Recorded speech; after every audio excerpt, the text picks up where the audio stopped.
오늘 은혜 받으실 말씀은 역대하 3장 1절 말씀입니다.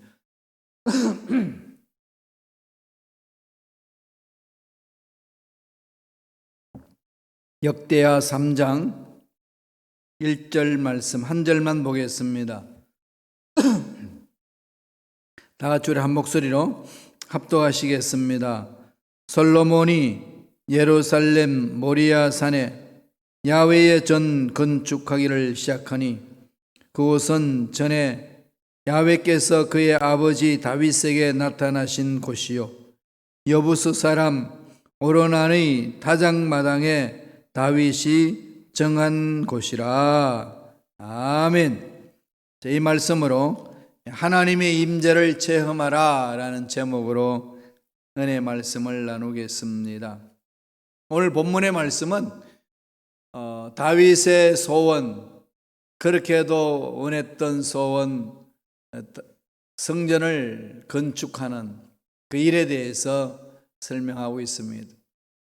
솔로몬이 왕이 되고 난 이후에 성전을 건축합니다. 성소 건축하고 지성소에 대해서, 그리고 나서 성전 앞에 있는 두 기둥을 세우는 것까지 이야기를 하고 있습니다. 여기에 대해서 다 하나님의 계획이고 하나님 뜻이 담겨 있는 거지요. 솔로몬이 자기 마음대로 성전을 짓지를 않았습니다. 철저하게 하나님이 보여주신 그대로 성전을 건축합니다.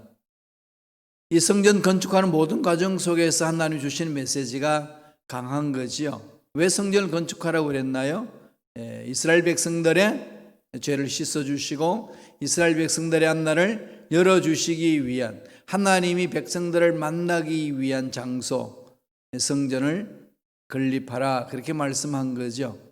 그래서 뜰이 있고 그 다음에 성소가 있고 지성소가 있습니다. 그리고 성전 앞에는 두 기둥이 있습니다. 야긴과 보아스, 그 두 기둥으로 세워놨어요. 이렇게 해서 성전을 통하여서 하나님의 강한 임재를 체험할 수 있도록 그렇게 하나님은 계획을 세우시고 솔로몬은 순종한 겁니다. 성전 건축을 통해서도 하나님이 우리에게 말씀하시는 것은 철저하게 하나님의 선하신 계획 위에 서야 된다는 거죠. 우리 인생은 어느 누구도 이 세상에 자기 의지로, 자기 계획으로 이 세상에 태어난 사람은 아무도 없습니다. 우리는 태어나고 난 이후부터 우리 인생에 대해서 생각한 거 아니겠습니까? 그러니 태어나는 것에 대한, 또 이 세상에 사는 것에 대한, 그리고 이 삶을 다 마무리 짓고 죽는 것에 대한 모든 것은 하나님의 선하신 계획 속에 있습니다. 우리 인생을 아름답게 만들기 위해서는 어디로 가야 할까요? 그냥 열심히 사는 것이 아니고 나를 향하신 하나님의 뜻을 깨닫는 게 중요합니다. 늘 거기에 집중해야 합니다. 이스라엘 백성들이 하루하루 삶을 살아가는 것도 하나님이 지시하는 대로 살아가는 거죠. 그 일을 하기 위해서 하나님이 왕들에게 말씀하시고 선지자들에게 말씀하는 겁니다. 왕에게 말씀하신 것은 네가 먼저 하나님 앞에 무릎을 꿇고 말씀에 순종하라는 거지요. 그렇게 하지 못했을 때 선지자를 세워서 그렇게 갈 수 있도록 늘 말씀을 하셨습니다. 하나님 올바로 서 있는 모습을 보여줄 때 백성들도 그렇게 딸려갈 수가 있다는 겁니다. 그래서 그 왕에게 하나님이 주시는 것은 철저하게 하나님의 계획 가운데 하나님의 말씀에 있어서 가라는 겁니다. 그 모든 것의 중심이 어디 있을까요? 성전에 있습니다. 그러니까 하나님의 계획대로, 하나님의 뜻대로 하나님의 음성을 듣고 모든 것을 행했더라. 이게 성전 짓는 모든 과정을 설명하는 거지요. 저와 여러분들도 사명은 하나님이 나를 향하여서 세우신 계획에 집중하는 게 첫 관문이에요. 우리의 삶에 있어서, 신앙 삶에 있어서 모든 것에서 첫 관문 아니겠습니까? 그리고 그 계획 가운데 하나씩 실천해 나가는 것에 하나님의 뜻을 드러내고 하나님의 위대하심을 체험하고 드러내고, 그게 우리의 사명입니다. 그렇게 나아갈 때 하나님을 영화롭게 하는 것이고 이 세상의 빛과 소금의 역할을 감당하는 겁니다. 결국은 성전을 건축하신 것은 하나님의 임재를 체험할 수 있도록, 하나님 만날 수 있는 자리로 하나님이 계획을 세우시고 만들어 주신 겁니다. 그럼 저와 여러분들이 이 성전을 통해 가지고 하나님을 체험한 이스라엘 백성들의 삶을 통하여 오늘 성전을 세우게 하신 하나님의 뜻을 깨달으면서 저와 여러분들이 해야 될 일이 뭐겠습니까? 하나님의 임재를 체험하는 거죠. 하나님을 만나야 된다는 거예요. 늘 문제 속에서도, 앞날의 계획 속에서도, 일상의 삶에 있어서도 늘 하나님을 만나야 됩니다. 어떻게 만나고 어떻게 체험할 수 있을까요? 오늘 본문에서 세 가지로 우리에게 교훈을 해주고 있습니다. 첫째로 믿음의 순종으로 하라는 거죠. 믿음의 순종으로. 믿음이 뭘까요? 믿습니다. 뭘 믿는 거죠? 믿음이 뭔지를 먼저 던져야 되잖아요. 믿음이 뭐죠? 믿음은 하나님의 약속의 말씀이 그대로 이루어질 것을 확신하는 거죠. 다시 말씀드리면은 믿음이란 하나님이 주신 선물입니다. 하나님의 약속을 주신 거죠. 그 약속을 믿는 거지요. 그럼 그 약속이 어디에 있나요? 성경 창세기부터 요한계시록까지 그렇게 약속을 주신 거 아니겠습니까? 그걸 믿는 거지요. 그러니까 그 약속의 말씀 위에 서야만이 올바른 믿음이라는 겁니다. 그렇게 나가는 거죠. 하나님 하신 말씀에 기록된 말씀이 있고 기록된 말씀 안에서 하나님이 나에게 주시는 음성이 있는 거죠. 약속이 있습니다. 그 약속의 말씀을 붙들고 나아가는 거죠. 솔로몬은 어떻게 했는지 한번 볼까요? 역대하 3장 1절 한번 더 읽겠습니다. 다 같이 한 목소리 읽습니다. 솔로몬이 예루살렘 3장 1절 우리 자막 있는 걸 통해서 봅시다. 시작. 모리아산에 야훼 전 건축하기를 시작하니라. 그곳은 전에 야훼께서 그의 아버지 다윗에게 나타나신 곳이요 여부스 사람 오르난의 타작마당에 다윗이 정한 곳이라. 그렇게 되어 있죠. 여기서는 두 가지로 지금 이야기하고 있습니다. 건축하기를 시작하는 거죠. 그곳에 어떤 것이라는 거죠? 야훼께서 아버지 다윗에게 나타나신 곳. 이렇게 이야기하면서 제일 먼저 뭐라고 이야기합니까? 예루살렘 모리아산에, 그죠? 예루살렘 모리아산에 야훼의 전 건축하기를 시작하니 되어 있습니다. 이 모리아산에 대해서 얘기를 하잖아요. 모리아산이 뭘까요? 하나님이 정하신 곳이라는 거죠. 뭘 정하신 거죠? 믿음의 조상 아브라함이 믿음의 완성을 하기 위하여 이삭을 제물로 바치라고 한 그곳입니다. 이삭을 바친 곳이죠. 그러니까 결국은 아브라함도 약속의 말씀에 근거해서 선 거죠. 약속을 믿고 따라간 겁니다. 아브라함은 순종이죠. 약속의 말씀에 순종하는 겁니다. 믿음의 순종. 그대로 따라가는 거지요.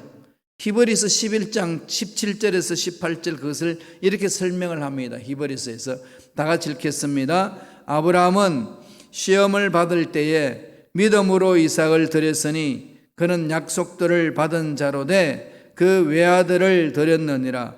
그에게 이미 말씀하시기를 내 자손이라 칭할 자는 이삭으로 말미암으리라 하셨으니 그가 하나님이 능히 이삭을 죽은 자 가운데서 다시 살릴 줄로 생각한지라. 비유컨대 그를 죽은 자 가운데서 도로 받은 것이니라. 아브라함이 이삭을 하나님이 정하신 그곳에서 바칠 때에 아브라함은 전적으로 하나님을 신뢰한 거죠. 아브라함은 하나님을 신뢰하고 갔습니다. 근데 이삭을 모리아산에서 죽이는 척하는 것이 아니고 정말로 제물로 드리려고 했던 그것을 보여주고 있습니다. 그런데 과연 이게 자식을 제물로 드리라, 이게 맞는 거냐 틀린 거냐? 그 당시에 이방 종교에서 자식을 제물로 바쳤는데 이게 맞는 얘기냐? 이렇게 할 수 있지만 아브라함은 그것보다도 먼저 앞서서 뭘 믿었다는 거죠? 하나님의 능력을 믿은 거지요. 예, 그게 포커스가 있는 거 아니겠습니까? 이방 종교와 비슷하게 뭐 아들을 제물로 드리고 이게 전체적인 그 흐름 속에서 앞뒤가 맞지 않는 상황이다. 뭐 여러 가지로 뭐 이야기할 수 있겠습니다만은 근본적으로 아브라함이 지금 아브라함을 통해서 하나님이 하시고자 하시는 것은 아브라함은 순종했다 이겁니다. 그러니까 하나님이 이삭을 죽인다 할지라도 살릴 수 있는 능력이 그분에게 있음을 믿었다는 겁니다. 전적으로 아브라함은 하나님을 신뢰하고 믿고 따라갔다. 이걸 강조하는 거죠. 하나님의 임재가 임하는 곳은 어떤 것이죠? 전적으로 믿음으로 순종하는 그곳에 임재하는 거죠. 약속의 말씀을 붙들고 믿고 가는 겁니다. 하나님이 제가 채찍에 맞음으로 나음을 입었다 라고 약속하셨던 말씀을 붙들고 병든 자를 향하여서 끊임없이 우리는 기도하며 나가는 겁니다. 그게 믿음 아니겠어요? 낫고 안 낫고는 하나님이 하시는 거지. 그 문제 해결되고 안 되고는 하나님이 하시는 거지 우리가 하는 것 아니지 않겠습니까? 그 다음에 또 하나는 뭐라고 얘기했나요? 오르난의 타작마당이라고 그랬습니다. 여보스 사람 오르난의 타작마당에 다윗이 정한 곳이라. 이건 다윗 스스로 정한 것이 아니고 하나님이 보여주신 거죠. 믿음의 계보를 이어나가는 겁니다. 하나님이 약속하신 그곳 찾아가는 거죠. 순종하는 거죠. 믿음의 순종으로 가는 겁니다. 그러니까 솔로몬도 그대로 아버지가 정한 그곳에, 아버지가 정하기 전에 하나님이 정해준 그곳에 순종하며 갑니다. 근데 왜 이게 타작마당이라고 그랬을까요? 타작마당이 좀 의미가 있는 거 아니겠어요? 타작은 뭐 하는 거죠? 추수를 거둬들이는 거죠. 이 말은 성경에서 이 추수란 말은 뭘까요? 마지막을 말하는 거죠. 심판의 자리 아니겠습니까? 결판 나는 겁니다. 그럼 이 결판들은 뭐겠습니까? 알곡은 창고에 들어가고 쭉정이는 버려짐을 당하는 거죠. 예수 믿는 사람은 주님 품 안으로 오는 것이고 믿지 않는 사람은 지옥 떨어지는 것이고 이 심판의 자리입니다. 이것은 어떤 것일까요? 하나님을 만나는 자리죠. 예, 그것은 하나님 만나는 자리고 하나님 만나는 자리는 하나님께 경배하는 자리고 하나님을 높이는 자리고 그리고 구체적으로 만날 수 있기 위해서는 우리가 뭐 하는 거죠? 우리가 회개하는 자리고 회개하는 자리에 하나님의 용서가 있는 것이고 하나님의 구원이 있는 겁니다. 타작마당의 의미가 그런 게 있는 거지요. 모든 추수를 거둬들이는 자리, 우리 인생에 추수할 자리.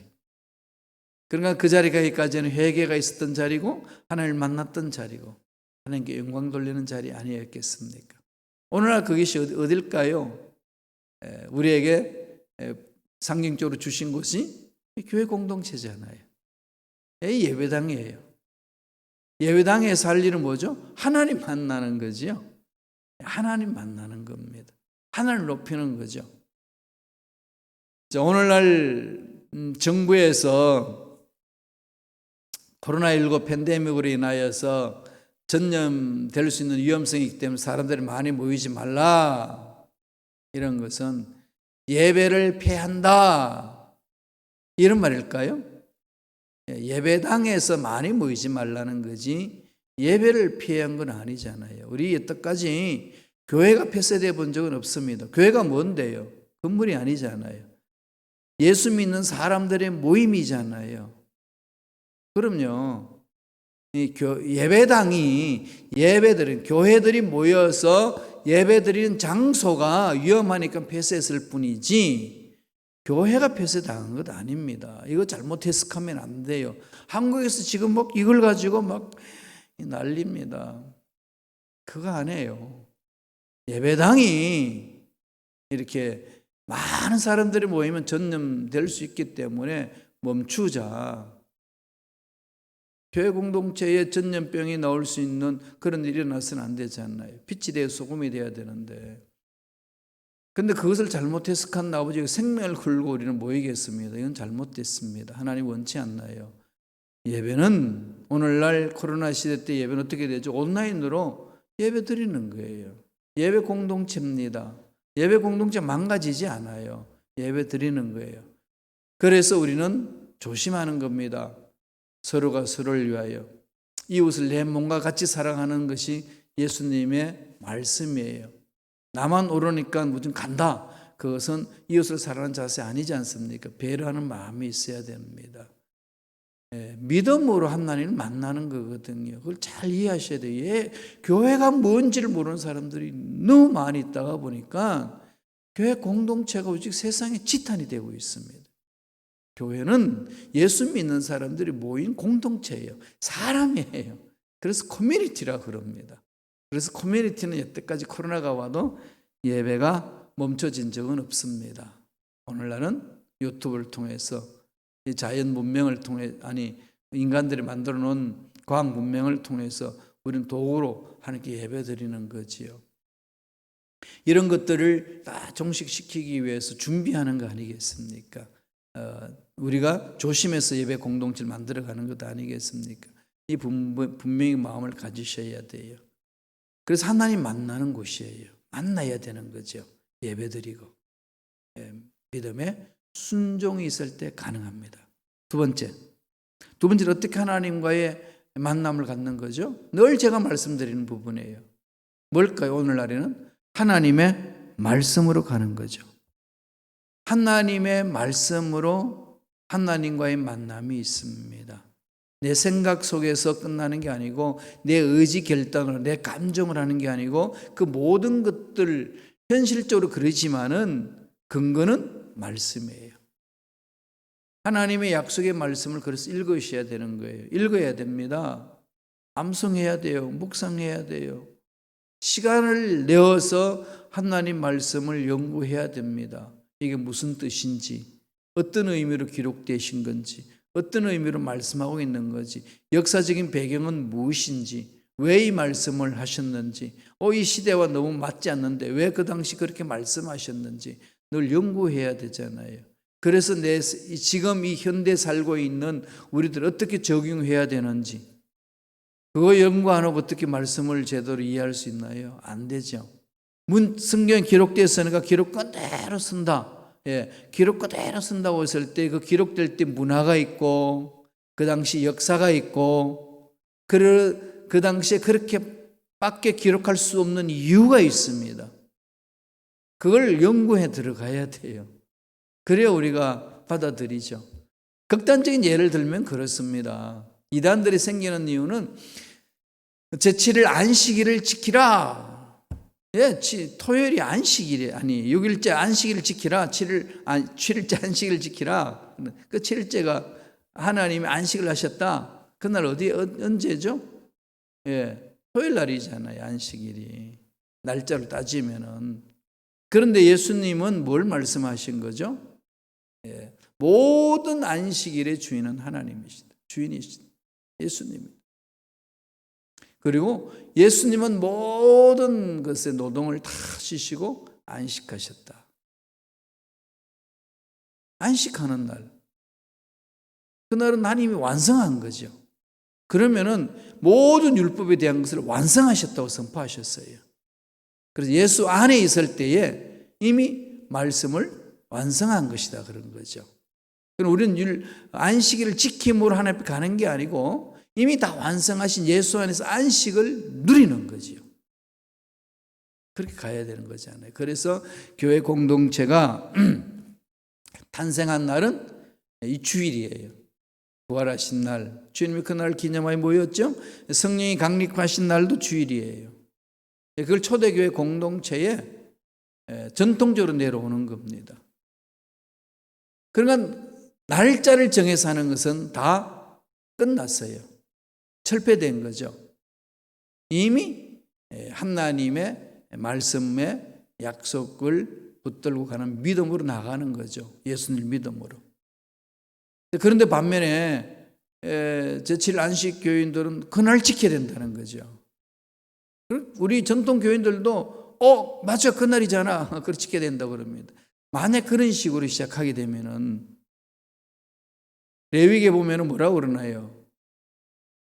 신접한 여인들은 다 죽여버리라고 그랬죠. 돌로 쳐서 죽이라고. 그죠? 그러니까 지금은 이 점쟁이들 찾아가 가지고 돌로 쳐 죽여야 되잖아요.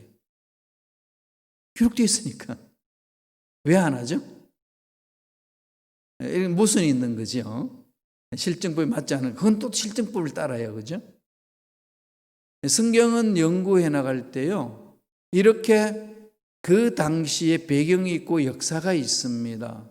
그 상황이 있습니다. 그건 연구하지 않고는 모릅니다. 그래서 성경 공부하는 거예요. 하나님의 뜻을 깨닫고 그 말씀에 순종하기 위하여. 역대하 3장 10절 볼까요?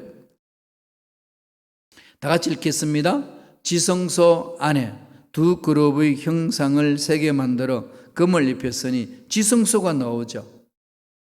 이 지성소가 뭐죠? 하나님 임재하는 곳이죠. 성막들이 있고 성소가 있고 지성소가 있잖아요. 지성소에는 뭐가 있습니까? 법궤가 있잖아요. 그 안에. 법궤 안에 뭐가 들어있죠? 십계명이 있고 아론의 쌍난 지팡이가 있고 만나가 있는 거지요. 그럼 그 안에는 하나님의 말씀이 있습니다. 그럼 법궤 그러면 뭘까요? 하나님의 기적이 임하는 곳이죠. 기적이 임하는 곳. 그 속에서 강력하게 말씀하고 있는 것은 하나님의 말씀 십계명이 그 안에 있습니다. 말씀 안에 뭐가 있다는 거죠? 하나님의 임재가 있습니다. 늘 우리들은 그 약속의 말씀을 붙들고 나아갈 때만이 진정한 임재를 체험한다는 거죠. 이미 예수님이 십자가에서 다 짊어지시고 다 모든 죄를 사해 주시고 이제 성소와 지성소 사이의 휘장이 다 갈라졌잖아요. 그래서 이제는 우리 예수를 믿으면은 그 하나님의 약속하신 말씀 안에 깊이 들어갈 수 있어요. 기도 생활도 지성소까지 들어가야 되는 거죠. 성소에서는 떡상이 있고 촛대가 있고 향이 있잖아요. 향단이 있습니다. 떡은 예수님을 상징하죠. 촛대는 성령을 상징하지요. 분향단은 향은 뭐죠? 기도를 상징합니다. 이 성소에서 어우러지는 거죠. 그럼 그것이 옛날에는 제사장만 지성소 넘어 들어갔는데 휘장이 있었어. 이제는 예수님이 십자가 못 박혀 돌아가시고 다 완성하셨기 때문에 휘장이 찢어졌어요. 그러니까 저와 여러분들은 예수 그리스도의 약속의 말씀을 붙들고 어디까지 가죠? 법궤가 있는 그곳까지 들어가는 거죠. 지성소까지. 하나님의 깊은 은혜 안으로 들어가는 거죠. 그 은혜를 체험하셔야 돼요. 하나님이 예수님을 믿는 모두에게 들어갈 수 있는 특권을 주셨습니다. 로마서 8장 15절 보실까요? 다 같이 읽겠습니다. 너희는 다시 무서워하는 종의 영을 받지 아니하고 양자의 영을 받았으므로 우리가 아빠 아버지라고 부르짖느니라. 아빠 아버지가 임재하시는 그곳, 그죠? 그분을 만나러 가는 거죠. 그분을 만나러 가는 것. 그분을 만나러 간다는 것은 우리가 많은 말을 많이 하고 듣기도 했습니다만, 만난다는 구체적인 방법이 뭐냐고 물으면 참 막연하기가 하잖아요. 글쎄, 만난다는 게 그게 눈에 보이지도 않고 손에 잡히지도 않고 어떤 형상을 보는 것도 아닌데 어떻게 만난단 말입니까? 우리들은 눈에 보고 느끼고 이렇게 얼굴을 맞대고요, 이런 상황에서 만난다는 개념이 있기 때문에 눈에 보이지도 않는 분을 만난다는 게 너무 뜬구름 잡는 식이 되기가 쉽거든요. 막연할 수 있습니다. 너무 추상적으로 갈 수 있잖아요. 감정에 치우쳐 버릴 수 있습니다. 느낌이 왔어. 이렇게 안 오면 어떡하나요? 못 만나나요? 그 모든 기준은 말씀이라는 거죠. 하나님이 어떤 분인지 계시해놓기 때문에 그분 속은 말씀 안에 가야 되는 겁니다. 말씀 있는 곳에 임재, 하나님이 임재죠. 함께하겠다고 약속하셨기 때문에. 모세 뒤를 이어간 여호수아에게 하나님이 계속 그것을 강조하죠. 모세를 통해서 강조합니다. 여호수아 1장 8절 9절 한번 볼까요? 하나님이 분명히 말씀하셨거든요. 다 같이 읽겠습니다. 이 율법책을 내 입에서 떠나지 말게 하며 주야로 그것을 묵상하여 그 안에 기록된 대로 다 지켜나라. 그리하면 내 길이 평탄하게 될 것이며 내가 형통하리라. 내가 내게 명령한 것이 아니냐. 강하고 담대하라. 두려워하지 말라. 놀라지 말라. 내가 어디로 가든지 내 하나님 야훼가 너와 함께 하느니라 하시니라. 그죠? 율법책을 떠나지 말라. 그 길을 하나님이 기뻐하신 길이다. 이걸 계속 강조하죠. 그러면서 뭐라고 그럽니까? 두려워하지 말고 놀라지 말라. 내가 어디로 가든지 내 하나님 야훼가 너와 함께 하느니라. 함께하는 하나님. 마음을 함께하면 좋겠습니다. 그렇지만 함께하는 구체적인 방법은 말씀을 내 마음판에 새기는 거예요. 말씀으로 임재를 체험하는 겁니다. 마지막 세 번째로 어떻게 함으로 하나님의 임재를 체험하면서 갈까요? 하나님의 주권을 인정함으로 철저하게 하나님이 모든 것을 행하십니다라는 것을 인정하는 거죠. 이게 구체적으로 어디에 기록되어 있나요? 이걸 좀 해석해 하셔야 돼요. 역대하 3장 17절에 있습니다. 볼까요? 다 같이 읽겠습니다. 그 두 기둥을 성전 앞에 세웠으니 왼쪽에 하나요 오른쪽에 하나라. 오른쪽은 야긴이라 부르고 왼쪽은 보아스라 불렀더라. 이 두 기둥입니다. 두 기둥이 야긴과 보아스예요. 야긴의 의미가 뭘까요? 그가 세우신다. 하나님이 세우신다 이 말이에요. 주체가 누굴까요? 하나님. 야긴은 하나님이 세우신다 이 말입니다. 보아스는 무슨 뜻일까요? 그의 힘으로 세우신다. 하나님의 능력으로 하나님의 힘으로 세우신다 이거죠. 성전 건축의 중요한 원리 두 가지. 하나님이 세우십니다. 하나님의 능력으로 세우십니다. 이거죠. 성전의 주체, 성전 건축의 주체는 솔로몬이 아니고 하나님이시다. 하나님이 계획하시고 하나님이 이끄시고 하나님이 세우셔 만드신 겁니다. 이거죠. 우리 신앙생활이 여기 근거해야 되는 거죠. 교회 공동체는 하나님이 세우시는 거예요. 예수님 피로 값주고 산 그 은혜로 세우는 거 아니겠습니까? 능력으로 세우는 거 아니겠습니까? 그래서 교회 공동체는 예수 그리스도 이름의 권세가 드러나야 되는 거지요. 그게 우리들 할 일이에요. 우리가 그것을 체험해야 됩니다. 그게 교회예요. 교회 공동체는. 오늘 말씀을 통해서 이 시편, 솔로몬이 지은 시편 중에서 시편 127편 1절을 보세요. 다 같이 한번 읽어볼까요? 야훼께서 집을 세우지 아니하시면 세우는 자의 수고가 헛되며 야훼께서 성을 지키지 아니하시면 파수꾼의 경성함이 허사로다. 성전을 하나님이 세우신다는 거죠. 우리 인생 하나님이 세우시는 거죠. 우리 교회 공동체 하나님이 세우십니다. 국가도 하나님이 세우시는 거죠. 우리 경영한 모든 건 하나님 손에 있는 거지요. 하나님의 주권입니다. 맡겨야 되는 거죠. 신앙의 성장 성숙이라는 것은 내 생각대로 해나가던 그것들을 멈추고 하나님의 절대 주권에 맡기는 거죠. 내 인생 계획을 내가 주장이라고 하지 아니하고 하나님께 맡기는, 하나님이 주장하십시오. 하나님이 내 몸을 주장하십시오. 하나님이 우리 가정을 주장하시고 하나님이 우리 남편을, 우리 아내를 주장하시고 우리 자녀들을 주장하여 주옵소서. 이렇게 고백하는 것이 신앙생활 하는 거 아니겠습니까? 하나님이 하신다 이거죠. 하나님의 절대 주권을 인정하는 겁니다. 그 속에 하나님이 임재하는 거 아니겠어요? 하나님이 내 인생의 주인입니다. 힘들고 어려우시면요 외치세요. 하나님이 내 인생의 주인이십니다. 나아가시면은요 하나님이 붙들어 주십니다. 그 은혜를 체험하는 거죠. 오늘 기도 시간에도 그 은혜를 깊이 체험하는, 또 오늘 하루 그 은혜가 넘쳐나는 그런 멋진 삶이 되시길 간절히 축원합니다. 기도하겠습니다. 하나님 아버지 감사합니다.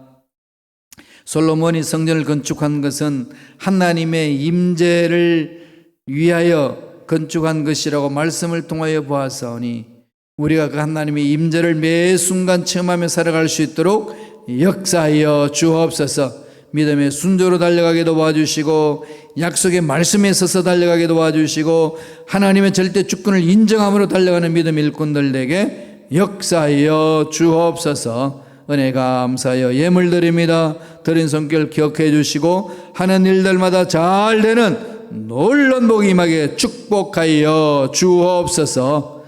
감사하고 예수님의 이름으로 축복하며 기도드리옵나이다. 아멘. 하늘에 계신 우리 아버지